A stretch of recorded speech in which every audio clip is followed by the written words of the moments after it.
You ever get a bill so insane you have to laugh before you scream? That's how this whole mess started. Me standing in my kitchen at 7 a.m., coffee halfway to my mouth, staring at a power bill that was 8 times my normal rate. 8 times. No busted appliances, no heat wave, no surprised teenagers throwing raves in my basement. Just me, my solar panels, and a little number on the Lone Star Electric website that felt like a slap. $800 when it should have been 100 and change. At first I figured, all right, some intern at the electric company is going to get an earful. But the engineer in me, that voice that's ruined more than one dinner with talk about voltage drop, wouldn't let it go. Yeah, that happened. I double-checked the meter, ran the numbers on my inverter, combed through every bit of data on the smart grid dashboard. Everything said my house had been guzzling electricity every night like a frat boy at an open bar. I live alone. No hot tub, no Bitcoin rig, just a coffee maker on a timer so I can pretend I'm the kind of guy who wakes up early on purpose. But the graphs, those numbers kept spiking between midnight and 5 a.m. as if my house was throwing a secret party while I snored. You know what I mean? I shut down every breaker except the fridge and essential stuff, watched my laptop. Nothing changed. It was like a ghost was siphoning juice straight from my veins. At that point, I started feeling the itch. So I went full detective, logging every appliance cycle, charting every AC kit, cross-checking them with the mystery spikes. Not a single match. It was like someone slipped a straw into my system and started drinking. I crawled around the basement, flashlight in my teeth, tracing every wire. That's when I noticed something off behind the garage. A shiny, thin conduit, too new to be original, sneaking right under the fence line into my neighbor's yard. Now Roy Campbell, my neighbor. He's got the warmth of a TSA pat-down. Works as a mechanic, says, maybe 2 words a month, always about trash day. His garage light burned at all hours, one of those guys you suspect either has a side hustle or is one step away from being a Dateline episode. I stared at that cable snaking into Roy's yard and my stomach just dropped.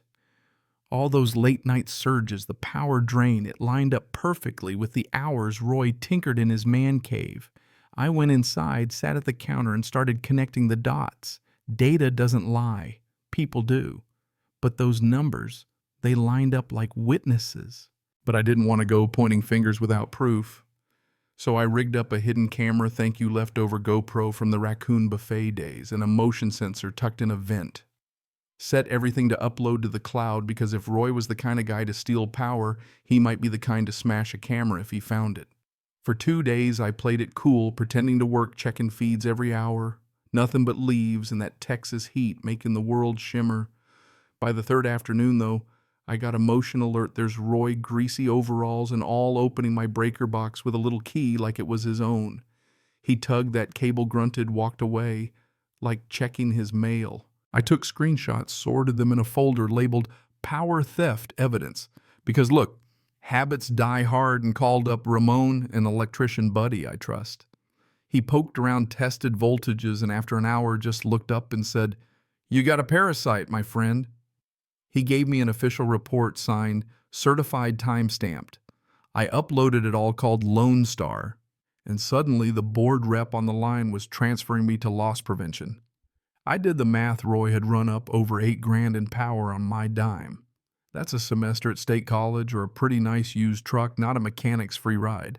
That night, Roy caught my eye across the driveway, wiping grease off his hands, eyes flat. I nodded, played it cool, but inside I was seething. I wasn't sure whether to confront him or let the system work. Part of me wanted to drag him over to the meter and make him read the numbers. The smarter part said, wait. Build your case. Then things got weird. See, when I finally confronted Roy, comm folder in hand, showed him the evidence, he laughed. Not the "you got me" kind, but that cold, dismissive chuckle. You think I need your power? Maybe your fancy meter's busted. And when I didn't back down, he leaned in, voice like gravel, and said, "You want to play hero? You'll regret it.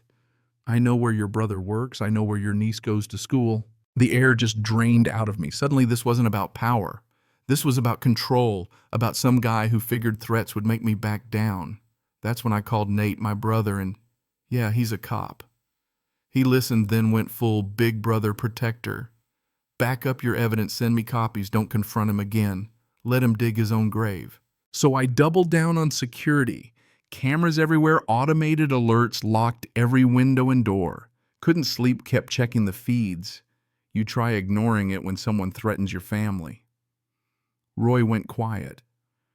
But on the fourth night at 2 a.m., the alarm pinged Roy hunched at my breaker box flashlight in hand, cutting his end of the cable, trying to erase the evidence. I watched stone cold while my system sent those files to 3 different clouds. When he finished and slunk away, I didn't call the cops yet. Waited for daylight, then documented every scratch, every cut wire, every greasy fingerprint. Roy tried to play innocent the next day. Heard you got raccoons in that panel, huh? I just stared him down. No, raccoons, just thieves. He grinned, but it faltered. That evening, I sent everything to Nate and my lawyer friend Lauren. He's rattled Nate, said he'll mess up again. Didn't have to wait long. 2 nights later, 1:30 a.m., my alarm shrieked. On camera, Roy at my back door prying at the lock. I hit the panic button, floodlight sirens, the whole neighborhood awake. Roy and his goons. Yeah, he brought friends, ran like cockroaches, but my cameras got 'em all. Police showed up, reviewed the footage, found a traffic cam shot of Roy's cousin's pickup speeding off. That was enough for a warrant. By then, I wasn't scared anymore. I had so much evidence. Roy could have burned my house down and still not get away clean. My brother, city inspector, and deputies raided Roy's garage the next morning. I watched from my window as they dragged out boxes of illegal wiring surge protectors, a fake meter, even a transformer labeled with my address. The inspector found files, photos of my niece's school, my work schedule. That chilled me more than the power theft ever could. The man wasn't just a thief, he was obsessed. The case moved fast. Prosecutor, jury, the whole show. Roy's defense was a joke. He thought the lines were shared. The judge was having none of it. Evidence was airtight, my logs, the electrician's report, videos, threats. When I testified, I kept it technical until Carla, the prosecutor, asked about the threat to my niece. The whole courtroom went silent. Nate took the stand calm and professional, and they tried to paint him as biased. He shot it down flat. I acted as a cop, not a brother. Roy tried to talk his way out of it, even slipped. I just needed a little extra juice from my compressors, that's all. Carla's smile was all teeth. So you admit it came from my client system, Roy sputtered, and the judge shut him up. Didn't take the jury long. Guilty. 3 years in state prison, restitution to me, fines to the county, and get this, a lifetime ban from electrical work. As the bailiff hauled him away, Roy spit at me. This ain't over. I just watched the door close, felt my shoulders finally drop. Nate clapped me on the back. It's over. For the first time in months, I almost believed him. 3 months after the verdict, life got normal. Roy's house, once a mess of engine parts and half-finished projects, sat empty, foreclosure notice peeling off the window. His name faded from neighborhood gossip, though every time I walked past that place, I felt a weird mix of relief and something like pity. His scheme, his threats, his pride, all swallowed up by weeds and silence. The whole thing changed me. I started helping other people spot power theft. Made a video in my backyard. How I caught a power thief. It went viral. Engineers, electricians, even homeowners wrote in thanking me for breaking it all down. My niece, visiting one weekend, pointed at Roy's old fence and asked, "That's where the bad man lived." Right, I told her, he's gone. The good guys won. She pressed my alarm button for fun, once a sound of danger, now a symbol we own this place. You know, there's a sign on my fence now, stealing neighbors. I work with power, good luck, with a QR code linking to my video because a little humor goes a long way. Neighbors laugh when they see it, and for once, it's real laughter, not nerves, not fear, just closure. As the months pass, the story's fading, buried under new news, new faces. I still keep my cameras up, still check my system, but it's just habit now.